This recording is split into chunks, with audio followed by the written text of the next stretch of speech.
Bismillahirrahmanirrahim. Elhamdülillahi Rabbil alemin. Ve sallallahu ve sellem ala nebiyyina Muhammed ve ala alihi ve sahbihi ve men tebi'ahum bi ihsanin ila yevmiddin. Amma ba'd. Allahumma enfa'na bima 'allamtana ve 'allimna ma yanfa'una ve zidna ilma. Аса мейірімді ерекше рақымды Аллахтың атымен бастаймыз. Бүгінгі сабағымызда біз Китабул Кабаир, яғни үлкен күнәларға байланысты, яғни күнәлардың тақырыптарын өтеміз. Біз 33-ші тақырыпқа келдік. Бұл тақырыпта адамның тағдырында болатын сынақтарға ашулану турасында айтылады. Яғни үлкен күнәлардың бірі адамның тағдырында болған сынақтарға ашулану, соған наразылық көрсету, ызалану. Осы амал үлкен күнә болып саналады. Адам баласы Аллахқа иман келтіргеннен кейін сынақ көрмеймін деп ойлай ма? Әрине жоқ. Адам баласы міндетті түрде сыналады сол жүрегіндегі иманы үшін.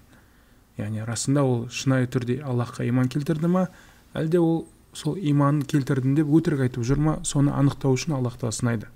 Яғни бірінші дәреже сынақ келген кезде адам анықталады. Шыншыл ма, әлде өтірікші ма?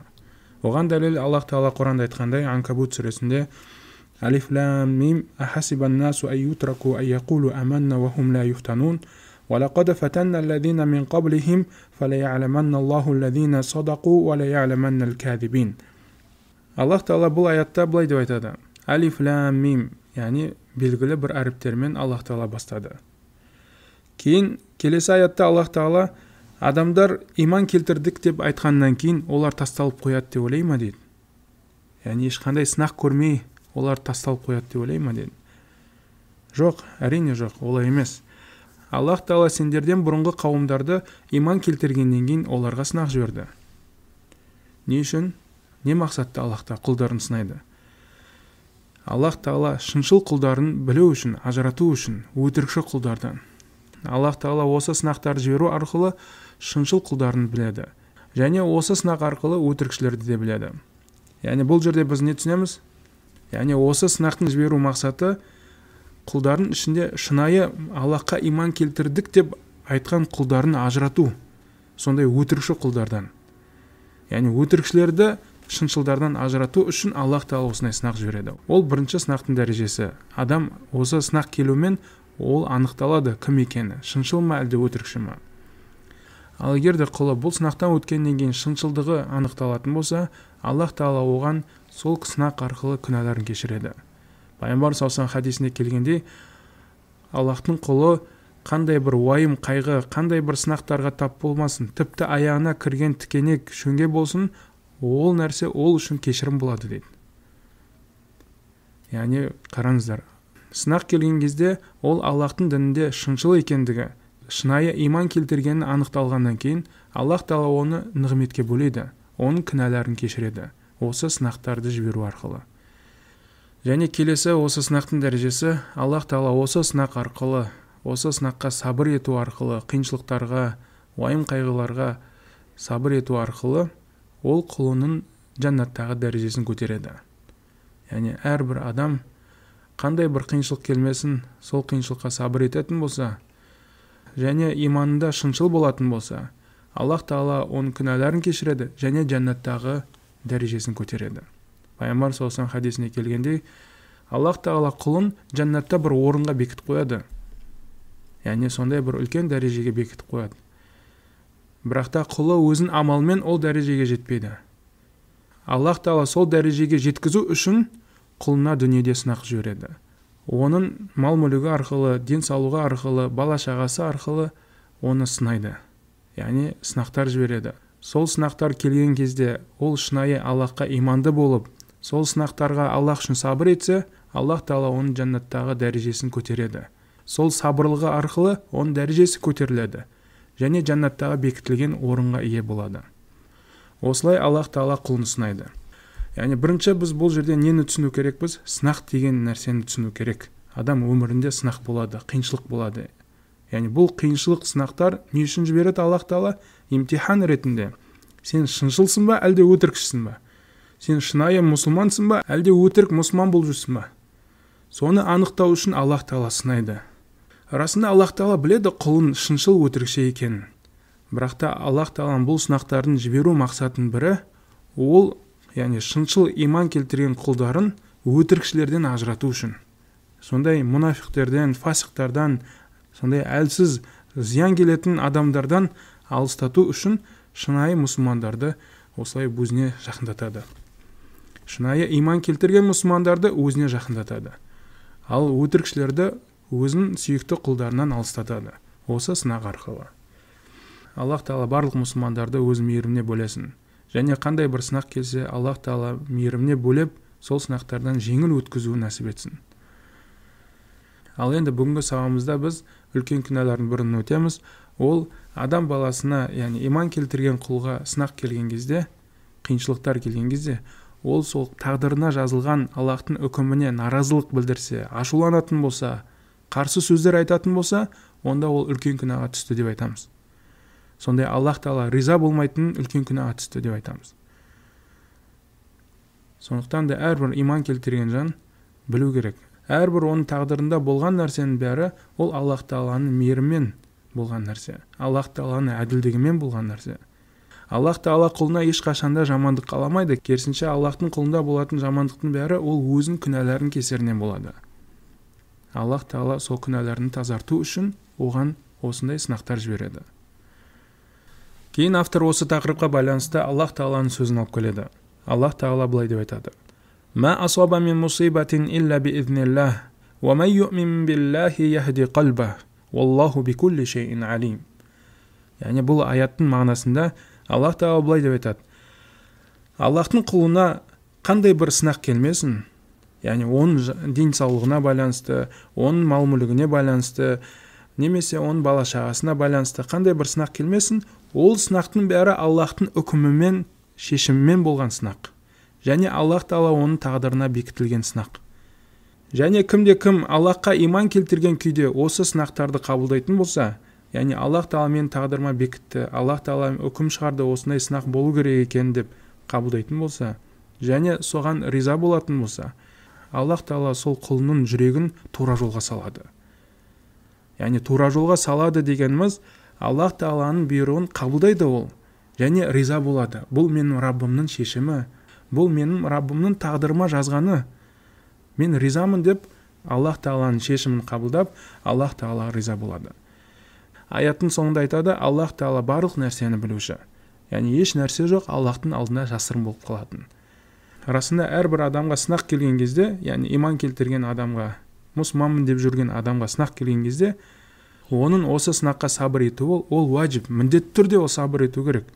Ал егер де ол наразылық білдірсе, неге болды, неге мен Аллах сынай береді, неге маған осындай қиыншылықтар келе береді деп сөйтіп жаман сөздер айтатын болса, және амалымен денесін соғып киімін жыртатын болса, онда ол Аллахтың белгілеген үкіміне, Аллах Тағаланың шығарған үкіміне және Аллах Тағаланың белгілеген тағдырына қарсылық білдірді деген сөз.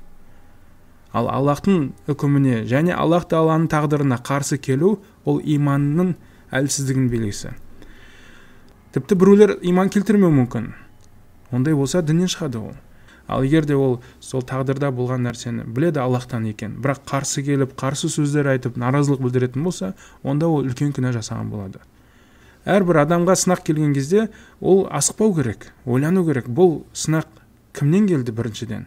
Адам баласы өзіне қиыншылықты сынақтарды тілемейді. Керісінше бұл сынақтар, қиыншылықтар адамның күнәләрінің кесірінен болады, және Аллах тағдырына бекіткен себепті болады. Яғни сондықтан да адам ойлану керек. Бір сынақ келді ма, бір қиыншылық келді ма, Аллах турасында жақсы ойлау керек. Себебі Аллах Тағаланың шешімі, Аллах Тағаланың бекітуі тағдырға, оның бәрі дұрыс, оның бәрі әділді, оның бәрі даналықпен болған нәрсе. Адам тек қана өзін айыптау керек. Мен күнәларым толғаннан Аллах маған осындай сынақ жіберді. Яғни өзінен іздеу керек қателікті. Ал Аллах турасында ешқашанда жаман ойда болмау керек. Тек қана Аллах турасында жақсы ойда болу керек. Не үшін мені Аллах Тағала сынап жатыр деген ой келетін болса, сонда бірінші ойын Аллах Тағала сенің иман келтіргеннен кейін шыншылсың ба, әлде өтірікшісің ба, соны ажырату үшін сынап жатыр деп ойлау керексің. Кейін Аллах Тағала сенің осы күнәларың жиналған себепті сені сынап жатыр, күнәларыңнан тазару үшін сынап жатыр деп жақсы ойда болу керексің. Және де Аллах турасында жақсы ойда болатын ең үлкен нәрсе, ол Аллах Тағала сен осы сынақ арқылы сен жәннаттағы дәрежеңді көтеріп жатыр деп жақсы ойда болу керексің. осы сенің міндетің. Әрбір сынақ келген кезде сен сабырлық таныту керексің. Жүрегімен, тілімен, амалымен. Жүрегімен сабырлықты таныту, ол Аллах Тағала осы тағдырыма жазды, Аллах Тағала осылай шешім шығарды, осы дұрыс деп қабылдау керексің. Және тілімен Аллахқа шүкір ету керексің. Кейде сынақтар болады, адамдарға келеді сынақтар. Егер де өзінің сынағы мен басқа біреудің сынағын салыстыратын болсақ, осы оған келген сынаққа ол шүкір ету керек. Кейбір адамдарда мысалы дүниемен сыналады, мал-мүлікпен, банкротқа ұшырайды мысалы. Кейбір адамдар денсаулығы жоқ, жүре алмайды, әрдайым төсек тартып жатады. Егер де сол банкротқа ұшыраған адам, сол денсаулығы жоқ адамға қарайтын болса, мына банкротқа ұшыраған, мал-мүлігінен айырылып қалған адам шүкір ету керек. Альхамдулилля, денсаулығым сау, аяқ-қолым сау, көзім көреді, құлағым естиді, тілім сөйлейді, қалаған жерге барамын деп сөйтіп шүкір ету керек. Яғни кейде адам баласы осындай өзінің сынақтарын басқа біреудің сынақтарымен өлшеу керек. Сол кезде оның сынағы оған жеңіл болады. Сол кезде оған келген сынаққа ол сабырлықпен қарайды. Сондықтан да әрбір мұсылман сынақ келген кезде салыстырсын. Оның сынағы басқалардың сынағынан қарағанда жеңіл ме әлде ауыр ма? Егер жеңіл болса, шүкір етсін Аллах Тағала осындай жеңіл сынақпен оны сынағанына. Ал егер ауыр болса, ол Аллах турасында жақсы ойласын. Расында ауыр сынақтарға тап болған адамдар, олар пайғамбарлар. Содан кейін иман келтірген құлдар өздерінің имандарына сәйкес сынақтар көреді. Яғни Аллах Тағала сынақ жібереді оларды. Оларды имтиханнан өткізеді. Дүниелік имтихан, дүниелік сынақ не үшін керек? Адамның шынайы иман келтірдім деп айтқан сөзіне растау үшін керек. Яғни мен мұсылманмын, ла иляха иллаллах Мұхаммад Расулуллах, 5 уақыт намаз оқимын, ораза, зекет, қажылық бәрін парыз етіп ұстанам деп айтқан адам үшін Аллах Тағала сынақ жібереді. Аллах Тағала оны сынайды осы сөздермен. Шынымен де сен сол сөздерін айтқаны рас па, әлде өтірік па, соны амалда көрсету керексің. Сол бір сынақ келген кезде соны көрсету керексің. Мен шынымен де соны айтқан сөздерім, шынымен де мен айтқан сөздерім бәрі шынайы айтылған сөз, өтірік емес деп амалда көрсету керексің.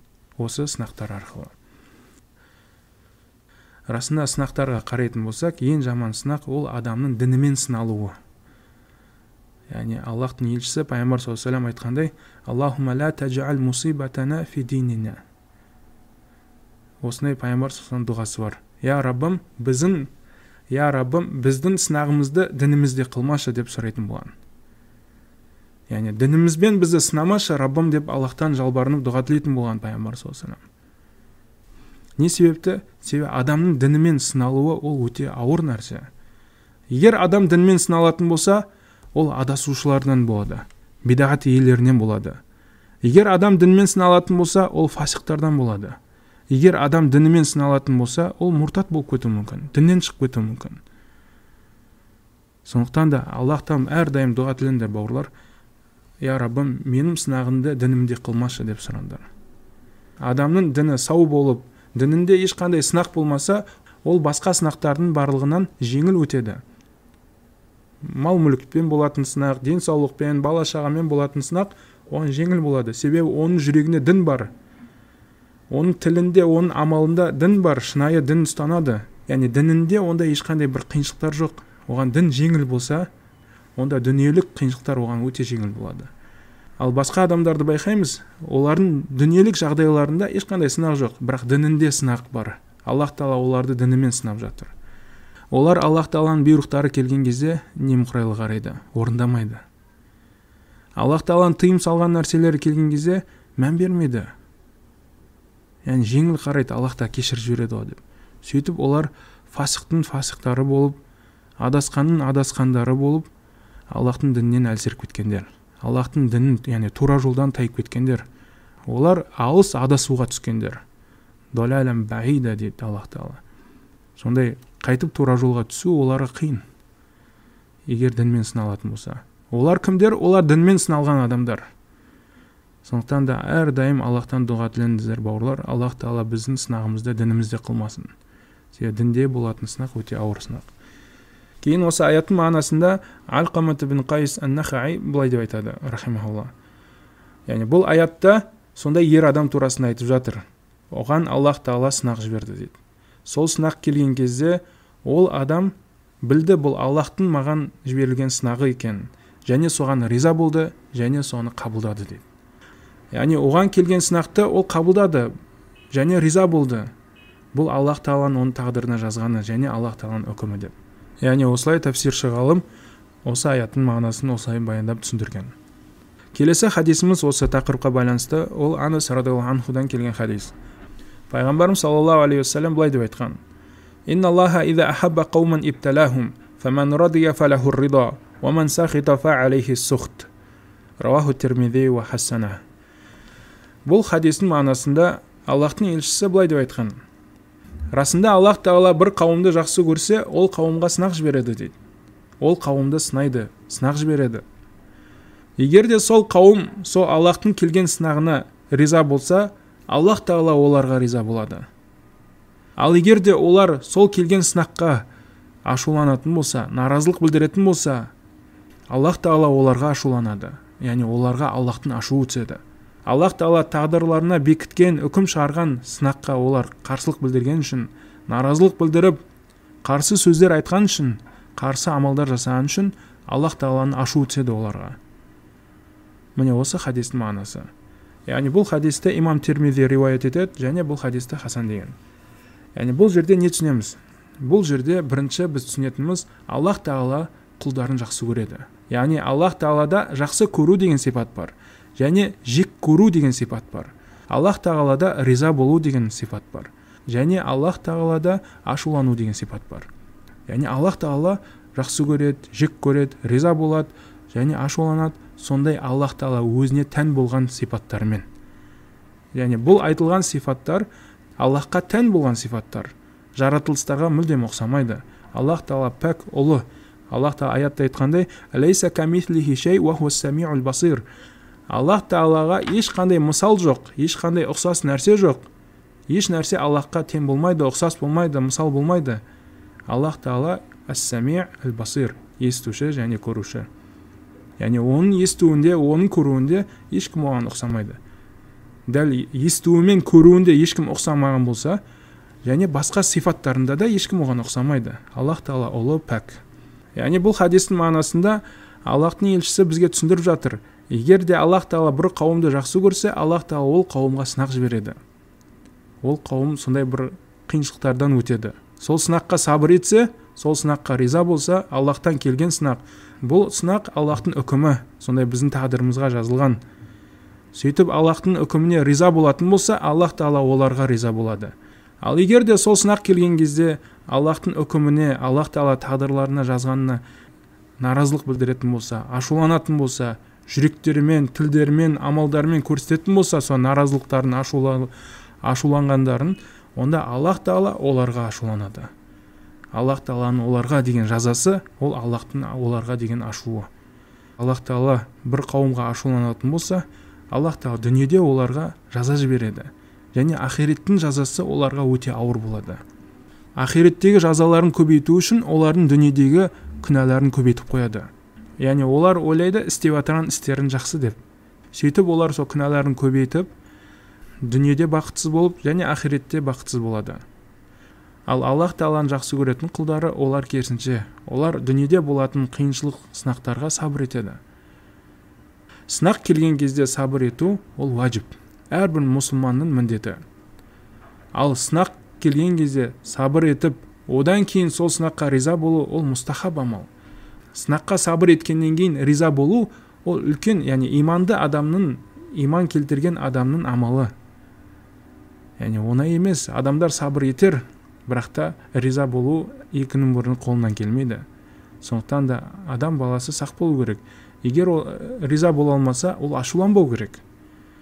Себебі риза болу деген сөз, ол қабылдау деген сөз. Аллах Тағаланың барлық үкімін сондай тағдырына жазған.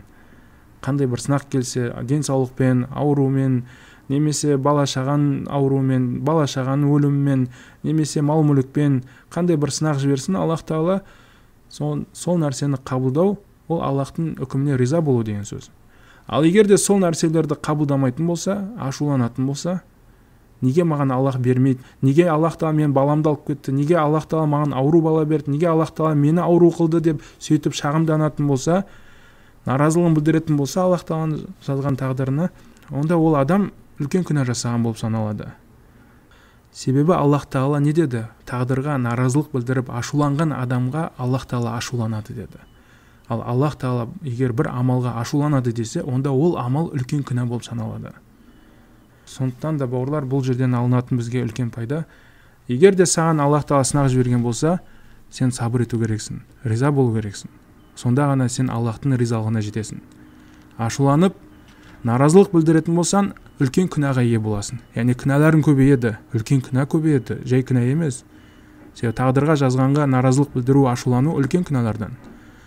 Ал егер де бауырларды көретін болсаңдар, сондай қиналып жүрген, денсаулықпен, немесе бала шағасымен, немесе дүниемен қиналып жүрген көретін болсаңыздар, оларға насихат айтыңыздар. Сабыр етіңдер. Аллах тағала сабыр етушілердің сауаптарын есепсіз береді. Аллах тағала осындай сынақтарға риза болған құлдарға риза болады деп, оларға осындай көмектесіп, жылы сөздерді айту керек. Олардың сынақтарын жеңілдету үшін. Осы амалмен сен қасында бауырлардың үлкен күнәларға түсіп қалудан аман сақтап қаласың. Аллах тағала барлығымызды өзін жақсы көретін құлдардан қылсын. Және де сол жақсы көретін құлдарын сынағандай бізге сынақ жіберген кезде, сол сынақты Аллах тағала бізге жеңілдетсін. Сол сынақ келген кезде Аллах тағала риза болатын құлдардан қылсын бізді. Және ашуына түскен құлдардан қылмасын. Аллахумма амин. Субханак Аллахумма бихамдик, ашхаду ла илаха илля анта, астағфирука ва атубу илейк.